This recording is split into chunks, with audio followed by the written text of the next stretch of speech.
कैलासवासी मधुकरजी पिचड साहेब यांची निधन वार्ता खरं ऐकायला मिळाली.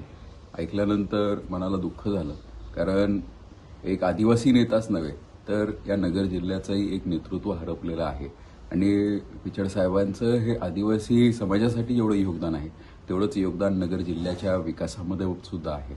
आणि पिचड साहेबांची ओळख म्हणजे एक शांत संयमी नेतृत्व म्हणून संपूर्ण महाराष्ट्राला प्रचित होतं. त्यांनी विरोधी पक्ष नेता म्हणूनही काम केलेलं आहे, त्याचबरोबर त्यांनी राष्ट्रवादी काँग्रेस पक्षाचं प्रदेशाध्यक्षही म्हणून काम केलेलं आहे.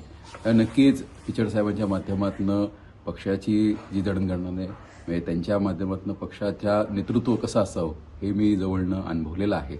आणि त्यानंतर अहमदनगर जिल्ह्याचं किंवा आत्ताच्या अहिल्यानगर जिल्ह्याचं ते पालकमंत्री पद त्यांनी भूषवलं होतं. आणि पालकमंत्री पद भूषवत असताना एक पालकमंत्र्याचं जवळनं त्यांचं माझं काम पाहण्याचा योग आला होता. तर नक्कीच पिचड साहेबांच्या जाण्याने जेवढा आदिवासी समाजावरती हा एक दुःखाचा आघात किंवा एक आदिवासी समाजाचं नुकसान झालेलं आहे तेवढंच मोठं नुकसान हे नगर जिल्ह्याचं सुद्धा झालेलं आहे.